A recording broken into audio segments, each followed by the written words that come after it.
Bapa di surga, di dalam nama Tuhan Yesus, pada pagi ini kami bersama mau kembali merenungkan firman Tuhan yang Engkau sudah wahyukan kepada penulis untuk pembelajaran rohani kami saat ini, agar kami mengerti dan melakukan kehendak-Mu. Ya Bapa, kasihanilah kami, orang yang berdosa ini, yang seringkali lalai menepati kehendak-Mu dan melupakan kebaikan-Mu. Kami mohon belas kasihan-Mu ya Bapa, kiranya Engkau terus memberikan ingatan kepada kami dan menopang kami, memelihara kami dengan firman yang Roh Kudus terus gaungkan di dalam pikiran kami. Supaya apa yang kami tahu, kami dengar, kami mengerti, kami dapat lakukan dalam keseharian kami. Ya Bapa, pimpin devosi hari ini biar berkenan di hati-Mu, dan Engkau yang memampukan, baik hamba-Mu yang menyampaikan renungannya dan juga kami yang mendengarkan bersama. Kiranya Roh Kudus memberi pencerahan dan mengikat hati kami dengan kebenaran-Mu. Terima kasih Bapa, dalam Kristus kami berdoa, kami bersyukur. Amin. Kita akan melanjutkan pembahasan kita berkaitan dengan apa yang disebut dengan tujuan dari berdoa. Teologia doa itu penting untuk dimengerti oleh kita. Mengapa demikian? Karena banyak orang yang mungkin saja tekun berdoa karena pergumulan-pergumulannya, karena kesulitan-kesulitannya berdoa, atau bersyukur karena pemberian-pemberian Tuhan yang nyata dalam hidupnya.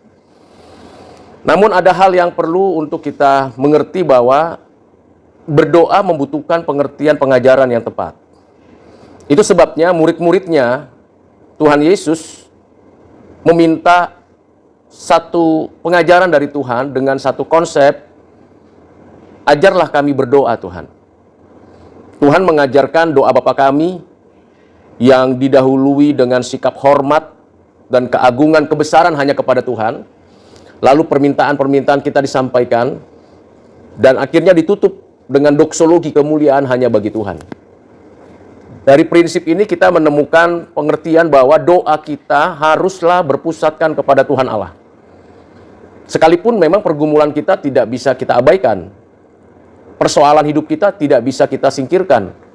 Tetapi dalam berdoa, setiap doa yang kita sampaikan kepada Tuhan dengan sungguh-sungguh, itu haruslah berpusatkan kepada Tuhan Allah. Supaya tidak sia-sia apa yang kita katakan. Jangan menjadi perkataan-perkataan yang justru membawa kita jauh dari Tuhan. Kita ingin dekat dengan Tuhan, tetapi karena doa kita punya motivasi yang tidak sesuai dengan kehendak Tuhan, maka doa-doa kita justru menjauhkan kita dari Tuhan. Ini hal yang penting yang pertama di dalam teologia doa. Hal yang kedua yang penting di dalam teologia doa adalah kita mengutamakan yang terutama apa di dalam hubungan kita dengan Tuhan. Apa yang menjadi penting hubungan kita dengan Tuhan? Bukan hal-hal jasmania yang kita butuhkan, atau hal-hal rohania yang membuat kita tenang secara sementara, karena banyak gangguan secara emosional dan sebagainya. Tetapi apa sebenarnya yang Tuhan kehendaki untuk kita minta kepada Tuhan? Jadi doa kita fokus kepada apa yang Tuhan kehendaki. Tentunya ini latihan, bukan sesuatu yang segera diselesaikan. Karena kita tahu, kita sadari, kita maunya instan. Apa yang kita minta maunya cepat langsung bisa terpenuhi. Jangan sampai besok, jangan sampai tahun depan. Ada dorongan untuk kita maunya hari ini selesai. Dan maunya hasilnya sekarang. Kita melupakan bahwa kehendak Tuhan tidak demikian. Yang ketiga, di dalam kita berdoa, kita mesti tahu bahwa pengantara kita itu hanya Yesus Kristus di dalam doa-doa kita. Jangan sampai kita berdoa seperti kebiasaan orang-orang yang tidak percaya. Kalau doa kita tanpa pengantara satu-satunya itu, maka doa-doa kita itu berhenti di kata-kata kita saja. Di sana kita hanya mendapatkan informasi dan konfirmasi sebagai self-confidence kita. Saya sudah berdoa kok. Saya sudah serahkan kok sama Tuhan. Tetapi kita tidak berdoa di dalam nama pengantara kita satu-satunya, yaitu Yesus Kristus Tuhan kita. Karena Dia yang duduk di sebelah kanan Allah Bapa adalah imam besar kita yang membawa doa-doa kita, yang menjadi satu-satunya pengantara. Tidak ada yang lain. Maria, Santo dan Santa, Nabi, Rasul, dan siapapun bukanlah pengantara dari doa kita. Kalau masih ada praktek-praktek doa seperti itu, secara religiusitas nampaknya sama dan tidak ada bedanya dengan kepercayaan lain yang memiliki juga pengantara yang lain. Tetapi kita diminta oleh Tuhan berdoa di dalam namanya. Mengapa demikian? Karena kita bisa dinyatakan sebagai anak-anak Bapa. Bapak Ibu, saya dan kita sekalian itu bisa menyebut dan memanggil Allah pencipta langit dan bumi, Bapakku yang di surga. Itu karena kita di dalam keanakan Yesus. Kalau kita tidak di dalam Kristus Yesus Tuhan kita, maka doa-doa kita berhenti pada penyataan-penyataan yang tidak memiliki makna dan kekuatan apapun. Itu yang ketiga. Yang keempat, di dalam doa-doa kita perlu untuk menyadari bahwa Roh Kudus turut bekerja dalam segala sesuatu. Bahwa doa-doa kita itu yang sederhana, yang apa adanya dari hati, kita harus tahu dan menyadari bahwa Roh Kudus memimpin, mengarahkan, menuntun setiap kata yang keluar dari mulut kita untuk kita sampaikan kepada Bapa. Roh Kudus bekerja di sana. Jarang sekali kita berdoa meminta Roh Kudus, kiranya Engkau memberikan kata-kata yang tepat dalam doaku, supaya apa yang kusampaikan kepadamu berkenan. Ini hal yang penting untuk kita kerjakan. Selebihnya tentu secara teknis kita menerima yang perlu dan penting yang menurut kehendak Tuhan bagi kita. Yang lain kita menunggu waktunya Tuhan memberi. Kadang memang tidak dicukupkan untuk semua yang kita doakan. Disitulah kita belajar menanti-nantikan Tuhan.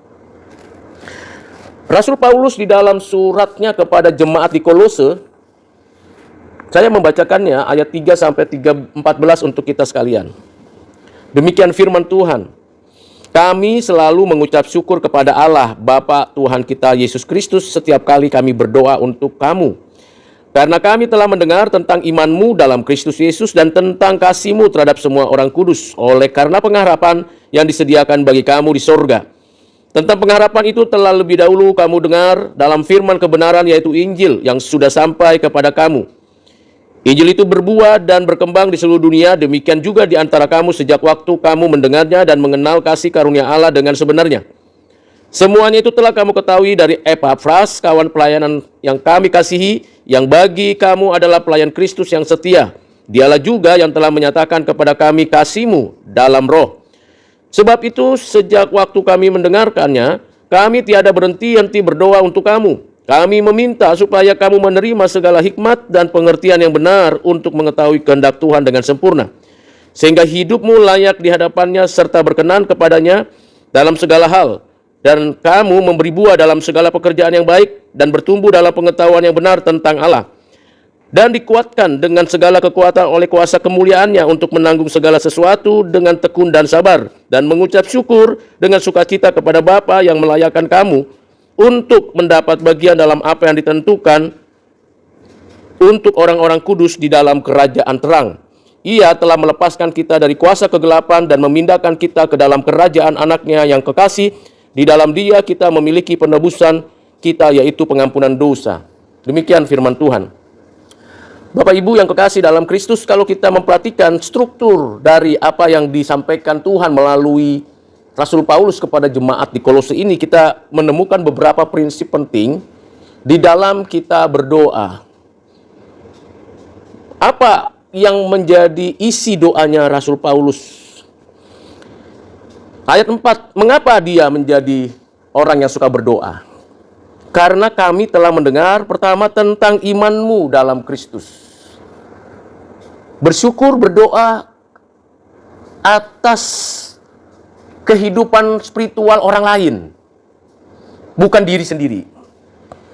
Jadi lebih mengutamakan di dalam doa itu orang lain, jemaat, pihak lain. Padahal kita tahu dalam kehidupan Rasul Paulus, selain dikejar-kejar mau dipenjara karena pemberitaan Injil, selain difitnah dan bahkan mengalami aniaya, tetapi dalam doanya dia tidak berdoa untuk kepentingan dirinya, tapi untuk kepentingan orang lain. Dan dia bersyukur, pertama, iman orang itu mengalami suatu kehidupan yang benar, iman yang ditujukan kepada Yesus Kristus. Iman itulah yang dia syukuri. Iman itu ada pada orang lain. Iman itu kan mencakup pengetahuan, keyakinan dari dalam hati, dan penerimaan dari apa yang dikerjakan oleh siapa yang diimani. Itu iman. Saya tahu Yesus Kristus itu inkarnasi, melayani, mati di atas kayu salib, bangkit dari kematian, naik ke surga, dan akan datang kembali. Saya tahu. Nah, ketika saya tahu, mengerti itu iman. Tapi tidak cukup di situ. Saya terima semua apa yang dikasih tahu itu. Saya terima dengan sungguh-sungguh di dalam hati saya. Itu orang beriman. Jadi beriman itu bukan dari apa yang saya mengerti tentang sesuatu, tetapi apa yang dinyatakan Tuhan untuk saya tahu dan saya mengerti itu dan menerimanya. Itu iman. Nah, atas dasar iman inilah Rasul Paulus bersyukur. Ternyata iman yang dikaruniakan Tuhan kepada jemaat Kolose itu adalah iman yang benar. Pengetahuannya sudah tepat. Penerimaan akan pengetahuan yang benar itu sudah benar. Bersyukur itu yang pertama. Yang kedua, bersyukurnya adalah karena kasih-Mu terhadap semua orang kudus. Jadi dia melihat, menyaksikan dari Epapras bahwa orang-orang Kolose itu saling mengasihi. Berarti kesaksian orang lain itu penting menjadi dorongan orang lain berdoa untuk kita. Misalnya saja, di rumah si Polan itu terlihat jelas papa dan mamanya, orang tua dan anaknya, kakak dan adik dalam rumah itu ternyata memang saling mengasihi. Saling menunjukkan kasih agape yang kerelaan berkorban antar sesama anggota keluarga. Bahkan di gereja Sipolan ini juga saling mengasihi. Bukan hanya hamba Tuhan yang melayani, majelis yang bekerja, bahkan antar jemaat itu saling mengasihi. Atas dasar itu Paulus mengatakan, aku bersyukur berdoa untuk kamu karena kamu menerapkan kasih agape itu sungguh-sungguh. Nah, kalau kita mau balik, kenapa banyak orang nggak berdoa untuk kita? Kenapa ada banyak orang yang kita minta dukungan doa tapi sebenarnya cuma lip service saja? Ya, saya doakan, tapi nggak pernah duduk berlutut berdoa untuk kita sekaligus. Bisa jadi karena kita tidak menunjukkan kasih agape itu dalam kehidupan kita kepada orang lain. Orang lain bilang, kamu minta didoakan, kamu sendiri tidak berjuang dengan iman yang sungguh. Kamu sendiri tidak menerapkan kasih agape itu dalam hidupmu. Lalu kamu menuntut supaya orang lain peduli dengan kamu nggak peduli dengan dirimu dan orang lain. Nah, ini menjadi suatu peringatan bagi kita dalam berdoa. Mari kita bersama-sama mencoba menerapkan kasih agape ini dalam keseharian kita. Kasih yang rela berkorban, kasih yang menunjukkan bahwa kita adalah orang-orang yang di dalam Kristus. Dan ketika ada orang melihat, memperhatikan kita mengalami pergumulan, tak perlu kita minta orang itu mendoakan kita. Dia akan menunjukkan kasihnya dengan diam-diam berdoa untuk kita. Saya percaya bahwa ada banyak orang yang mendoakan kita. Yaitu terutama mereka yang melihat kita penuh dengan kasih agape. Tapi kalau kita dibenci, nggak disukai orang, apa mungkin kita didoakan orang lain? Nggak mungkin. Bahkan kita seperti pemazmur tadi, orang-orang jahat selalu mencibir kepada orang-orang yang baik, yang takut akan Tuhan. Apalagi kalau kita berbuat yang tidak baik. Jadi mari kita sama-sama mengkoreksi diri, introspeksi diri untuk mendoakan. Kadang-kala kita perlu mendoakan orang yang sebenarnya menjengkelkan kita. Benar-benar menjengkelkan kita. Tapi karena kasih agape memenuhi hati kita, kita berdoa untuk itu. Agar kiranya orang itu mendapatkan, dipenuhi kasih agape itu. Yang ketiga, dikatakan, oleh karena pengharapan yang disediakan bagi kamu di surga. Berdoa karena ada janji-janji Tuhan yang menjadi saung, menjadi jangkar dari pengharapan. Bapak Ibu, kenapa kita punya pengharapan? Mengapa kita yakin ada sesuatu yang baik di depan. Mengapa kita punya pengharapan? Karena ada janji Tuhan. Karena pengharapan selalu terikat dengan janji. Kalau kita nggak punya pengenalan akan janji-janji Tuhan, nggak ada pengharapan. Jadi pengharapan muncul dalam hati kita karena Tuhan sudah berjanji menyertai kita. Tuhan sudah berjanji memimpin kita. Nah, dalam pengharapan yang seperti itu, kita berjalan terus dan kita berharap orang lain, jemaat-jemaat, dan orang-orang sekitar kita juga punya pengharapan yang sama seperti pengharapan kita. Itu yang kita doakan. Jadi Bapak Ibu, mari kita menunjukkan bahwa kita juga punya suatu pengharapan. Memang hidup makin sulit ya. Hidup makin sukar. Sebentar kita dapat upah pekerjaan kita sebulan sekali, belum sampai tanggal 1 sudah selesai. Tunggu lagi tanggal 25. Begitu dapat, gembiranya cuma sesaat sejam. Selebihnya selesai. Emang itu kenyataan. Kita nggak bisa bilang bahwa kita itu bisa menghandle begitu baik manajemennya. Kebutuhan tidak bisa kita toleransi. Listrik, air, kuota internet, apalagi makan, minum, parkir, dan sebagainya. Itu nggak bisa kita bilang, untuk bulan ini cukuplah 100 watt saja ya listriknya gitu. Nggak bisa kita toleransi. Untuk bulan ini kita ikat pinggang makan seminggu 2 kali saja. Nggak bisa. Gimana mau makan seminggu 2 kali? Orang tenaga pun diperlukan. Nah, bagaimana kita di dalam kondisi seperti itu tetap berpengharapan ada Tuhan yang menolong kita? Nah, kita tunjukkan sama orang lain. Dan orang lain saling mendoakan. Ini kan istilah yang paling penting adalah di dalam doanya Paulus untuk saling mendoakan sesama orang percaya. Bukan hanya satu gereja, satu persekutuan saja. Bukan hanya satu kantor, satu unit aja. Tapi sesama orang percaya, saling mendoakan. Karena kalau bukan kita yang saling mendoakan, siapa lagi? Karena orang yang tidak percaya, tidak mungkin doanya diterima Bapa. Yang diterima doanya oleh Bapa adalah kita. Nah, kalau kita nggak saling mendoakan, saling support, siapa lagi? Kita berharap dari orang-orang dunia dan unbeliever untuk mendoakan kita. Itu namanya kita tidak lagi sesuai dengan pemikiran Tuhan. Karena itu Paulus lagi-lagi di ayat 9 mengatakan, aku tak henti-henti berdoa untuk kamu. Jadi berdoa senantiasa. Tetaplah berdoa dalam 1 Tesalonika ayat yang ke-17. Itu ayat terpendek. Tetaplah berdoa. Bapak Ibu, waktu ke kampus, waktu ke kantor, waktu dalam perjalanan berdoa enggak? Berdoa untuk siapa? Berdoa enggak untuk pemimpinmu? Berdoa enggak untuk orang-orang di sekitarmu? Berdoa enggak untuk yang menolong kita, membantu kita tiap hari? Atau doanya, Tuhan pimpin aku hari ini, sepertinya uangku menipis, bisa makan enggak ya? Apakah berdoa begitu? Boleh juga, enggak ada salahnya. Tapi kalau itu terus doa kita tidak memperhatikan orang lain, jangan berharap orang lain memperhatikan kita.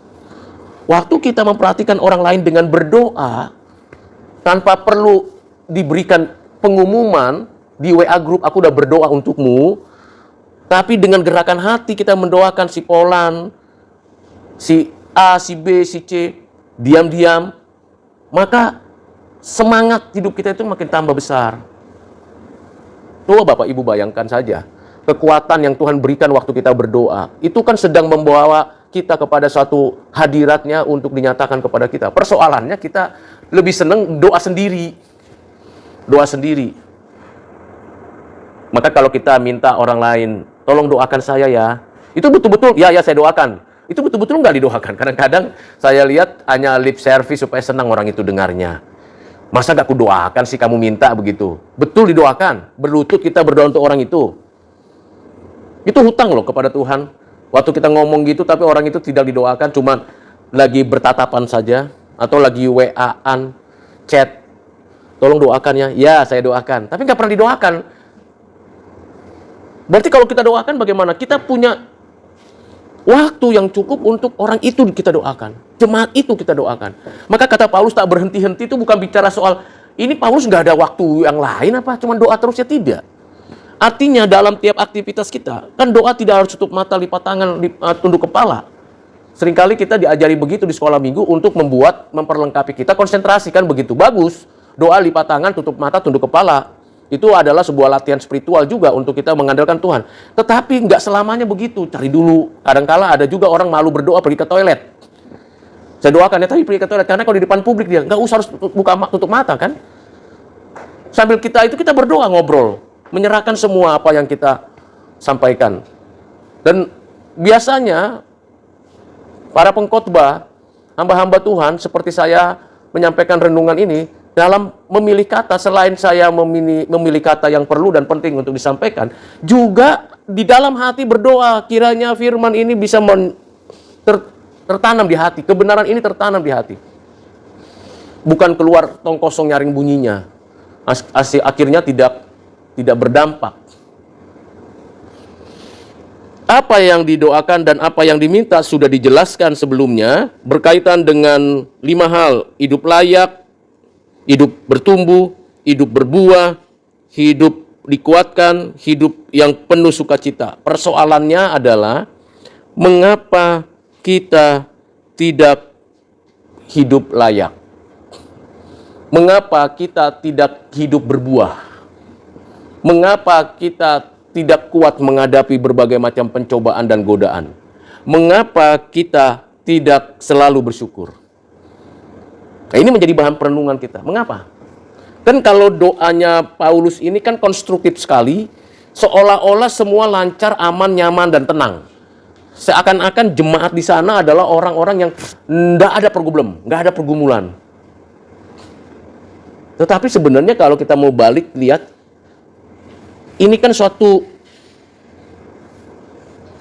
permohonan kepada Tuhan supaya jemaat di Kolose itu seperti ini.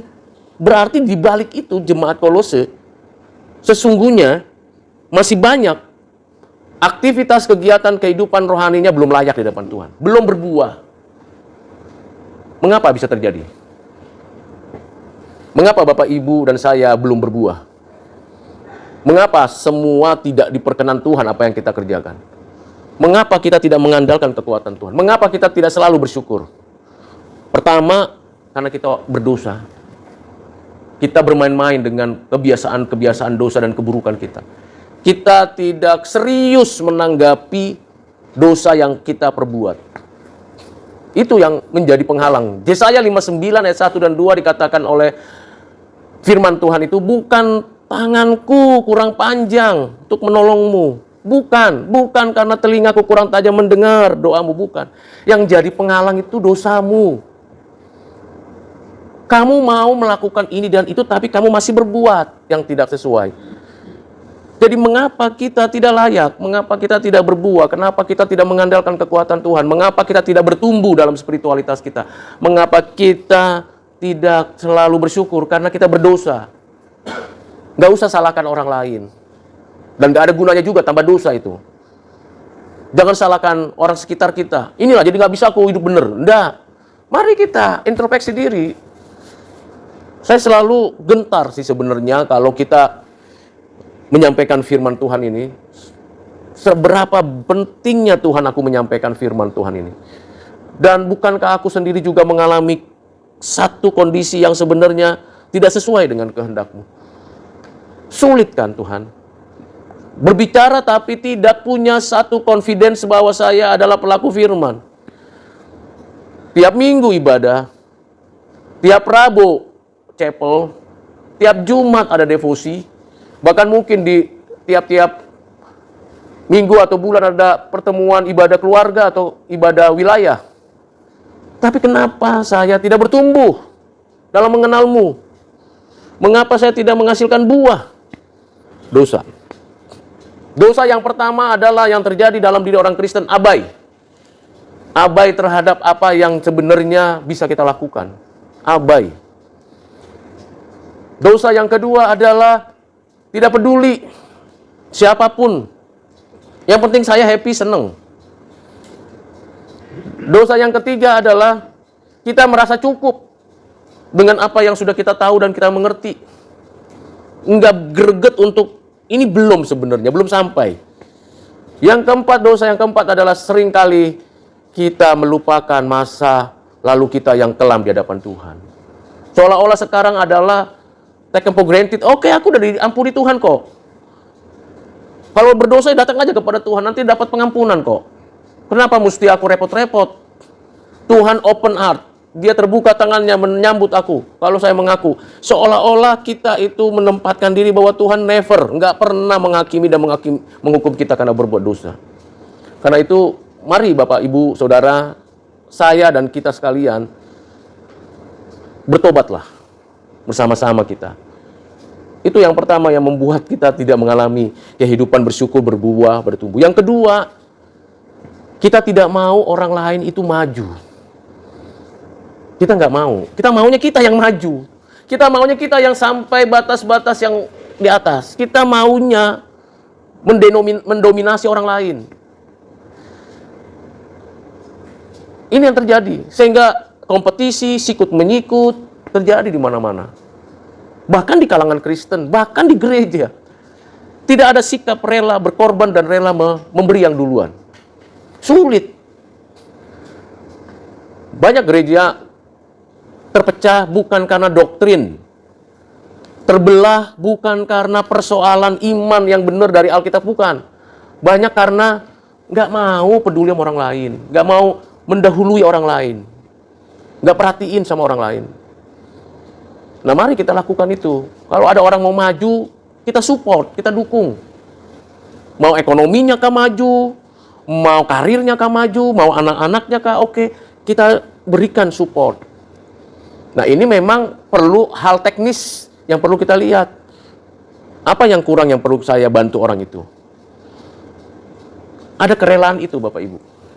Itu yang kedua. Membuat kita nggak bertumbuh ya gara-gara itu. Kita maunya egosentris. Sayalah yang perlu. Kan saya yang kerjakan ini, itu sudah semua. Apakah orang lain tidak juga mau seperti itu? Ya, beri kesempatan kepada orang lain. Itu yang kedua harus kita jaga. Supaya kita bertumbuh bersama. Kan doanya Paulus, tidak sebagian, tapi kamu sekalian, hai jemaat Tuhan. Yang ketiga, yang membuat kita tidak berbuah, kita tidak bertumbuh, tidak kuat, tidak bersyukur, karena kita tidak mengalami Tuhan dalam hidup kita. Kita hanya bertepuk tangan memuji Tuhan, hafal lagu-lagu pujian. Doa Bapa kami pasti hafal. Pengakuan iman pasti hafal. 10 hukum Taurat pasti oke. Tapi mengalami Tuhan enggak? Menghidupi enggak itu di dalam hidup kita? Kalau enggak, itu hanya sampai di dalam pengetahuan belaka. Tidak lebih daripada orang-orang Farisi dan Saduki. Dan itu yang menakutkan sebenarnya bagi seperti saya dosen teologi, seperti saya mengajarkan banyak firman dan pemikiran. Yang saya takutkan di hadapan Tuhan cuma itu. Tuhan, aku banyak tahu, banyak ngerti, jangan biarkan aku munafik dan fanatik. Tolong aku Tuhan.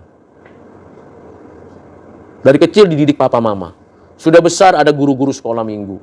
Ditambah para pendeta, majelis, penatua, ditambah para profesor. Aku banyak tahu Tuhan, tapi apakah hidupku sama seperti yang kau kehendaki, mengalamimu dalam hidupku?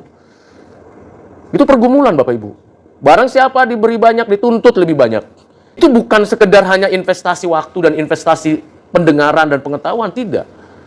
Itu berarti Tuhan menuntut lebih banyak daripada sekedar orang-orang yang tidak pernah. Tuhan, apakah aku mengalamimu? Dengan 3 hal itu saja Bapak Ibu, kalau kita coba recovery, kita punya spiritual, kita akan mengalami hidup yang berbuah. Give thanks to the Lord. Saya percaya, kalau kita melangkah, walaupun kelemahan tubuh masih ada, kesehatan tidak cukup, kekuatan terbatas, minta sama Tuhan. Tolong saya Tuhan, supaya saya berbuah. Tolong saya Tuhan, supaya saya berkenan. Tolong saya Tuhan. Itu doa. Kiranya Tuhan menolong Bapak Ibu dan saya, kita semua, mempraktekkan apa yang Tuhan kehendaki. Mari kita berdoa. Bapak, terima kasih untuk firman yang mengingatkan kami untuk terus-menerus berdoa. Mungkin saja kami tanpa kami ketahui, tanpa kami mengerti, kami salah berdoa. Doa kami hanya untuk kepentingan kami sendiri. Kami lupa bahwa Tuhan menghadirkan kami di antara komunitas orang percaya untuk saling mendoakan. Bapa, kami mohon ampuni kami. Kalau kami egois di dalam berdoa, tidak berkenan di hati-Mu, Jangan biarkan kami seperti Kain yang mempersembahkan persembahan kepada Tuhan, tapi Engkau tidak berkenan kepada persembahan Kain. Mohon Tuhan kasihani kami. Dan kalaupun kami berdoa, Tuhan tolong tuntun kami oleh Roh-Mu. Ya Roh Kudus, taruhlah kata-kata yang tepat pada tiap doa kami, supaya doa-doa kami tidak melantur kemana kemari dan tidak mementingkan diri sendiri saja. Ya Roh Kudus, tolonglah penuhi kami dengan kasih agape, supaya kami berdoa untuk orang lain yang mengalami kesukaran dan kesulitan, entah karena iman atau karena perjuangan hidup. Ya Bapa, Engkau menilik hati kami. Firman-Mu sudah kami dengar, hamba-Mu terbatas menjelaskannya. Kiranya Kristus dimuliakan untuk semuanya. Kami bermohon kiranya kami berakar, bertumbuh, berbuah di dalam Kristus, dan kami tetap bersyukur untuk semua firman yang sudah disampaikan dan diperdengarkan kepada kami. Berkati unit GA ini Tuhan, para pimpinannya, staf, sesama yang ada di sini, dalam segala aktivitas yang begitu banyak, limpah, kegiatan-kegiatan, program-program sepanjang semester ini dan tahun ini, Tuhan tolong, beri hikmat, kekuatan, kesehatan, kesehatian, supaya tiap-tiap anak-anak-Mu, hamba-hamba-Mu yang melayani di tempat ini diberikan damai, sejahtera dari Tuhan. Terima kasih Bapa, keluarga mereka juga, mungkin ada yang sakit, mungkin ada yang lemah, mungkin ada yang terbatas dalam segala hal. Engkau-lah ya Tuhan yang hadir dan mencukupkannya. Tangan-Mu yang penuh kuasa itu, Engkau hempangkanlah, Engkau nyatakanlah kuasa dan kasih-Mu ya Bapa. Terima kasih ya Tuhan, Engkau yang menolong, menyertai, memberkati kami dengan kasih-Mu, kasih yang sungguh dari tempat yang maha tinggi. Terima kasih Bapa. Inilah doa kami, permohonan kami. Dalam nama-Mu Tuhan Yesus kami berdoa bersyukur. Amin.